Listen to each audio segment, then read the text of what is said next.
Hello friends. आज United nation day भी है और करवा चौथ भी। मगर मैं आपके साथ ऑनरेबल सुप्रीम कोर्ट की एक बेहतरीन judgment Arun Agarwal 2010 division bench of honourable justice Ganguly and Singhvi discuss करने जा रहा हूं। इससे सुंदर दिन में चुन नहीं सकता था इस बेहतरीन जजमेंट जिसके बारे में जानने के बाद आप ordinary candidate of judicial exam से बढ़कर और अपने इस वर्ल्ड कप के थ्रिल से बाहर आकर सोच पाएंगे कि हमारे डीएनए में एक बदलाव आया है कॉन्स्टिट्यूशनल मोरालिटी का।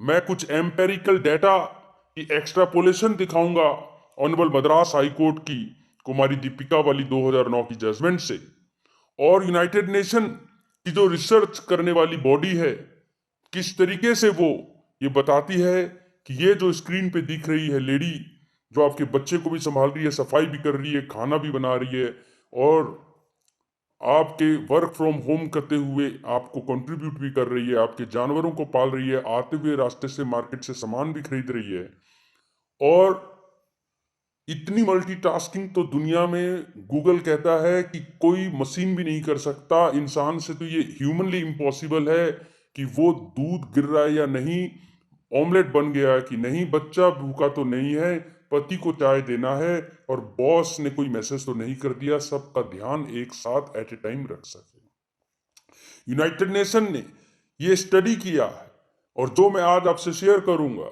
क्योंकि ऑनरेबल सुप्रीम कोर्ट ने इन सब डिस्कशन को जगह दी और भारत के पार्लियामेंट को 2010 में ही कहा कि ऑस्ट्रेलिया की प्रॉपर्टी राइट से इंस्पायर होकर आपको संविधान में बदलना है। क्या है ऐसा आर्टिकल 36 ऑफ कंबोडिया में जो आज आपको tribute to women on Karva Chauth में, ट्रिब्यूट टू वाइफ या ट्रिब्यूट टू होम मेकर या tribute to housewife on Karva Chauth में समझना बहुत जरूरी है। मैं स्क्रीन पर आपके लिए लेके आ रहा हूं इतनी इंपॉर्टेंट जजमेंट जो कि अगर आपने नहीं देखी, नहीं पढ़ी, तो आपका बहुत कुछ अधूरा रह जाएगा। Madras high court minor Deepika का केस में ये कहा कि हमें कई मेथोडोलॉजी से असेस करना है एक होम मेकर कितना काम करती है, और वो भी अनपेड लेबर की तरह। अपॉर्चुनिटी कॉस्ट और अपॉर्चुनिटी लॉस्ट का फॉर्मूला क्या होता है, पार्टनरशिप मेथड क्या चीज है, रिप्लेसमेंट मेथड क्या चीज है, ये सब डिस्कस करते हुए ऑनरेबल मद्रास हाई कोर्ट ने ये कहा कि आप ये देखें कि जब लेडी अपना पूरा वक्त घर में दे देती है तो उसका अपॉर्चुनिटी बाहर काम करके कमाने का खत्म हो जाता है। और एक पार्टनरशिप एजेंट की तरह अगर आप अपनी वाइफ को देखें तो वो आपकी कितनी सैलरी का पार्ट बचाती है। अगर यूनाइटेड नेशन की स्टडी को पकड़ें तो यूनाइटेड नेशन ने मैथमेटिकली ये प्रूव किया अपने रिसर्च जो उनका बॉडी है उसके थ्रू कि एक मर्द को जब अपनी पत्नी के जुडिशियल सेपरेशन या डिवोर्स के बाद एक कुक को इंगेज करना पड़ता है, एक नर्स को इंगेज करना पड़ता है, एक आया, एक स्वीपर, एक वॉचमैन और एक काउंसलर और एक केयर टेकर और एक फिजिकल कंफर्ट के लिए, तो उसकी आधी से ज्यादा तनख्वाह उनकी सैलरी में लग जाती है।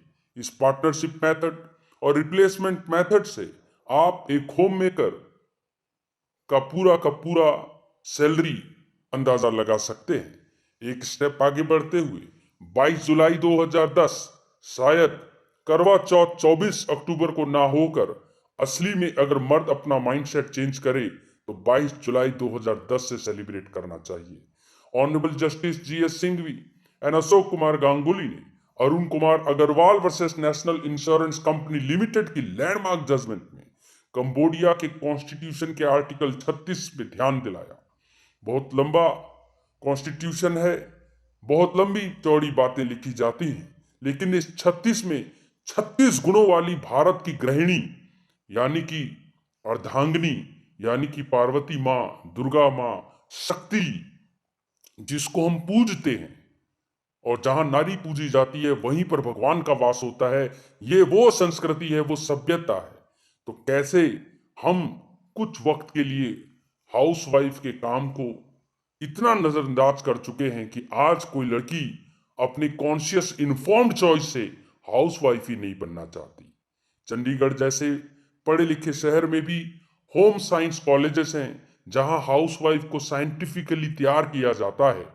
और अगर मर्द अपना माइंडसेट चेंज करें, मेल शोविनिज्म से बाहर आए, तो जो आज फॉरेन में प्रॉब्लम आने लग गई है कि replacement method, opportunity cost, opportunity lost method से हम देखें तो सब कुछ काउंटर प्रोडक्टिव हो गया है। लड़कियों को मैं ये नहीं कहता कि पायलट या साइंटिस्ट या डॉक्टर, उनका जैसा एप्टीट्यूड है, जैसा टैलेंट है, मर्दों की तरह उनको भी पूरा अधिकार होना चाहिए। वो बरगद की तरह फैले, ना कि बोंजाई की तरह कॉस्मेटिक ब्यूटी। लेकिन अगर कोई मर्द या औरत कॉन्शियस होकर हाउसवाइफ या हाउस हस्बैंड बनना चाहती है, तो वेलफेयर स्टेट में कॉन्स्टिट्यूशन के जरिए ऐसा माहौल होना चाहिए जो कि कॉन्स्टिट्यूशन ऑफ कंबोडिया में है, जहां पर यह लिखा है कि पत्नियां जो काम करती हैं घरों में, उसका सेम वैल्यू होता है जो वो बाहर करती तो कमाती। The work by housewives in the home shall have the same value as what they can receive when working outside the home. Australian family property law का ध्यान दिलाते हुए ऑनरेबल सुप्रीम कोर्ट ने यह भी कहा कि मैट्रिमोनियल मैटर्स में प्रॉपर्टी डिस्ट्रीब्यूशन को लेकर आपको यह भी ध्यान देना है कि एक मैरिज में, एक फैमिली में बच्चे पालने में एक होम मेकर का कितना कंट्रीब्यूशन है। जब आप इस तरह से कंट्रीब्यूशन को जानेंगे, तब जाकर प्रॉपर्टी लॉ भी बदलाव आएगा। आज भारत में श्रेया विद्यार्थी की जजमेंट में औरतों को करता नहीं, लेकिन मैनेजर तो माना है।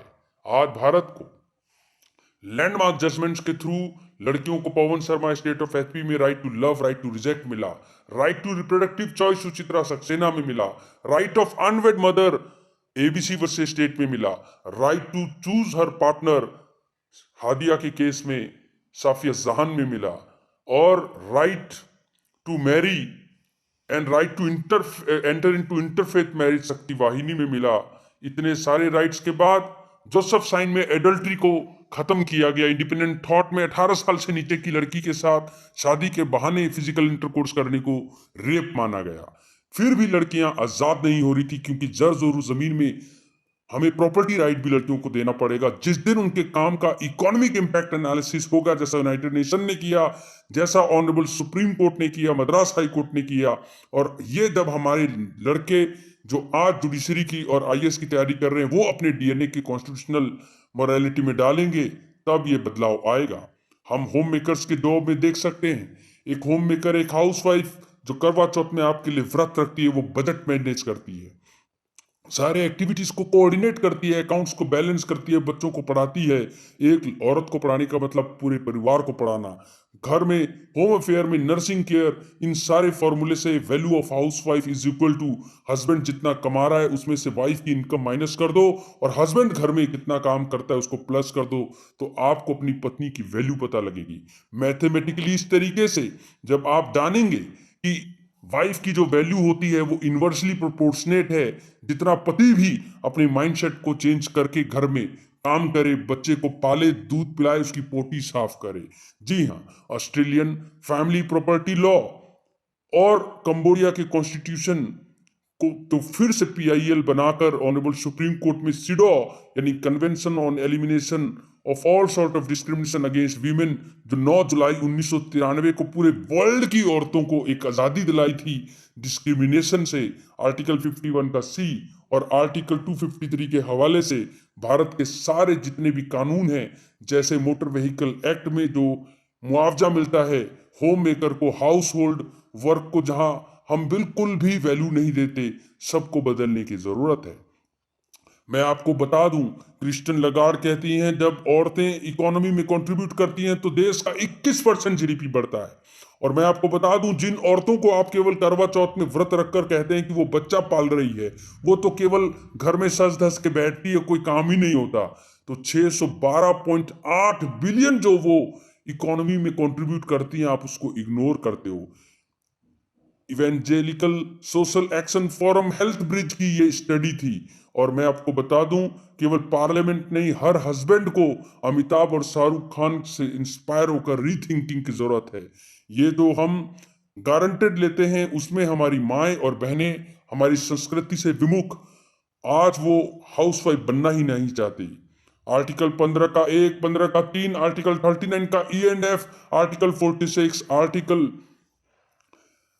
14 और 21, अगर हम इन सब की होलिस्टिक स्टडी करें तो हम औरतों को ये नहीं कह सकते कि वो केवल हाउसवाइफ बने, लेकिन अगर कॉन्शियसली वो होम साइंस की स्टडी कर कर हाउसवाइफ की वैल्यू को समझकर हाउसवाइफ बनना चाहे, तो मर्द अगर 50,000 कमा रहा है तो कॉन्स्टिट्यूशन में ही बदलाव होना चाहिए, CCS रूल्स बदलाव होने चाहिए, एम्प्लॉयर की ड्यूटी होनी चाहिए कि 50% वो औरत के बैंक अकाउंट में डाल दे।